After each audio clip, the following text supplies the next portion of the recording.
I'm Bishop Rhone. I'm a junior in high school. I'm 17, and I live in Huntington Beach, California. Huh. Okay. Um. Well, yeah, cause like there's many different at least in the culture was raised in, which is more so African American than African. There are a lot of different sort of conflicting values and conflicting things in that culture.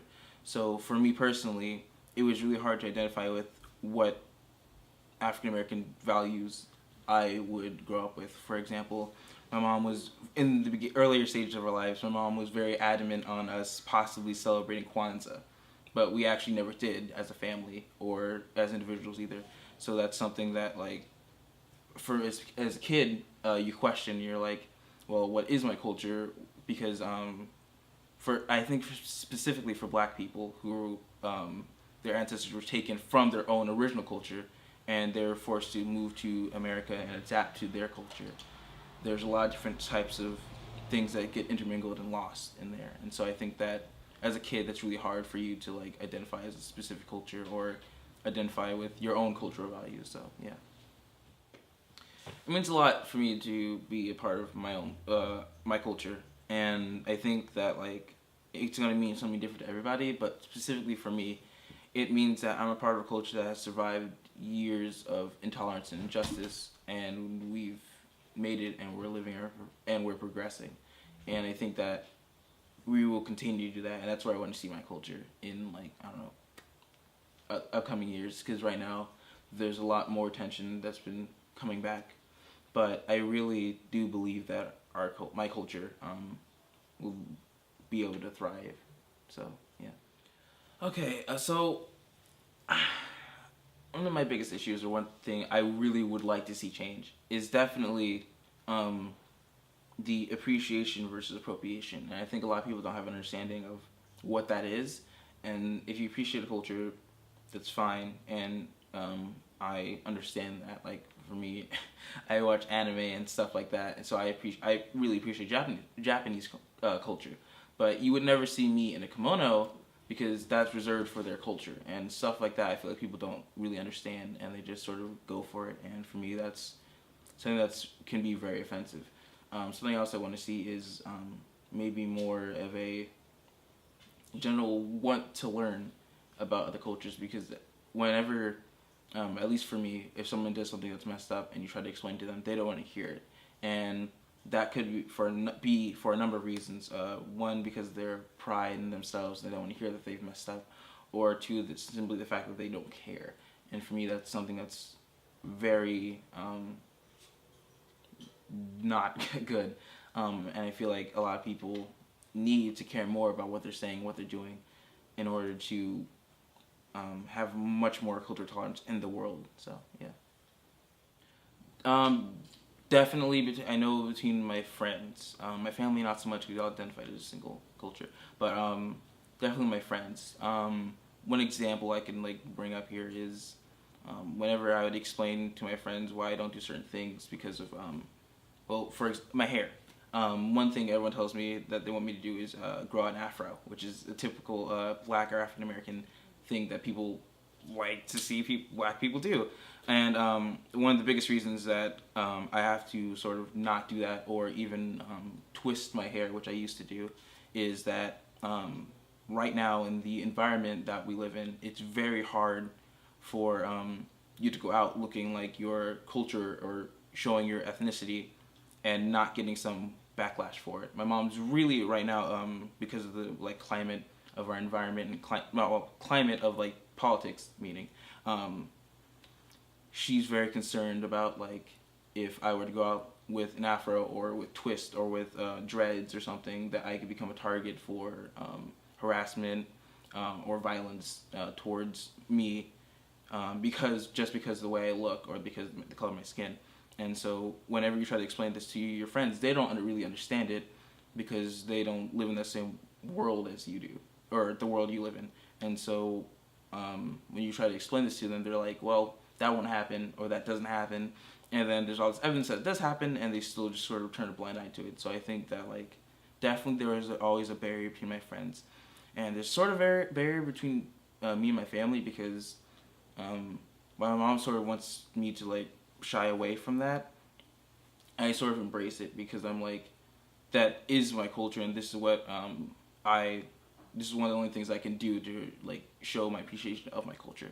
And so there's definitely a barrier there between me and my family. So, oh, okay.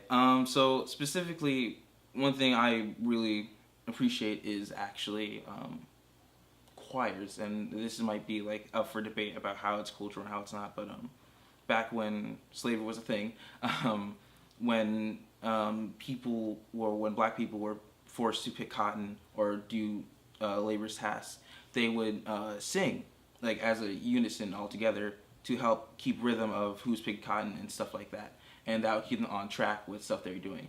And I think that's something that's prevalent in pretty much all African Americans today, and I think that's really cool, and I'm definitely proud of that. Something else I'm very proud of is cooking, because one of the biggest divides, I think, in our community is that, like, while people appreciate the cooking we do or like the things we eat, a lot of that stuff was just given to us by slave owners in the past, just to sort of kill us off. And so I'm really proud that, first of all, it didn't kill us off, and we kept thriving, and we learned how to make that actually like beneficial for our like bodies and stuff. So yeah.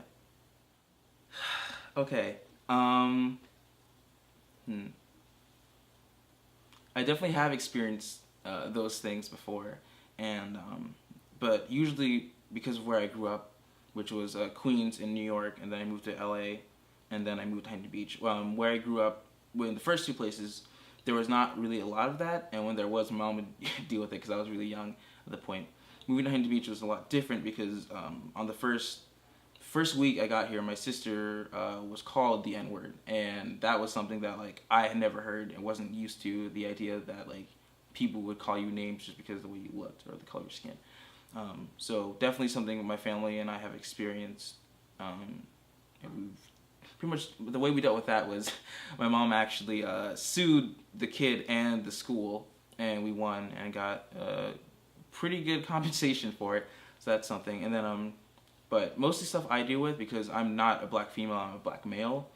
Mostly it's stuff that's like, I want to say like subtle racism, where it's like, hey, you should join the basketball team, and it's like, why? And then they're like, oh, never mind, you know, because they don't want to explain that they're actually judging me based on my race or color of skin, or it will be stuff where they pretend to say like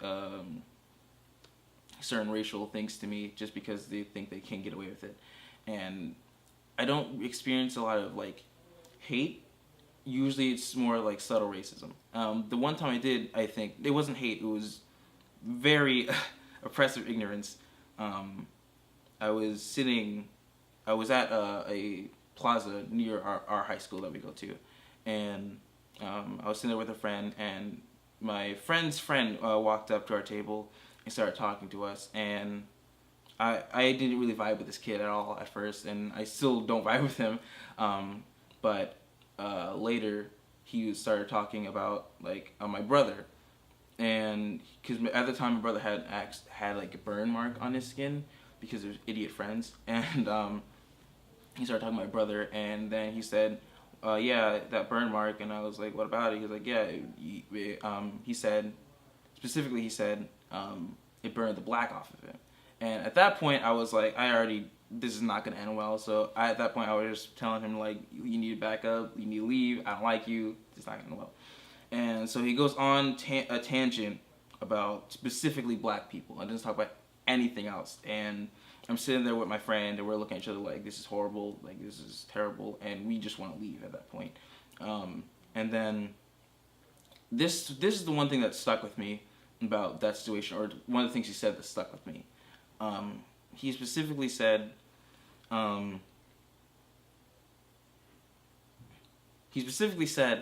that his father told him that God made black people darker so they could survive slavery better. And for me, that's when I realized, wow, some people don't hate other races. Some people are just ignorant, and they're taught these things by their parents because their parents are ignorant or possibly bigots. But when I heard that, I was like, wow, okay, and that's sort of what I coined the term I met Huntington Beach, because at that point I had never experienced like a level of like just pure ignorance like that before. And so the way I dealt with it was I got up and I walked away at that point with my friend, and we drove away, and that will always stick with me, I think. One of the things I can't stand is the whole hair. Mostly it's hair, because when black people wear dreads or braids or they have do-rags on their heads, they are called ghetto and like not proper and not stylish. But when a lot of other races do it, a lot of cultures do it, it's like, wow, that's the new trend and that's the new fashion style. Like just the other day, I was reading an article about all these things that black people did first, specifically hair, that a lot of white people have taken and now said it's the new fashion trend. And that includes stuff like afros, braids, box braids, dreadlocks, cornrows. And then one thing that really got to me was the wave. And it's when black people give, usually it's just the top of their head, a bit of texture, so it forms like these little waves on their head.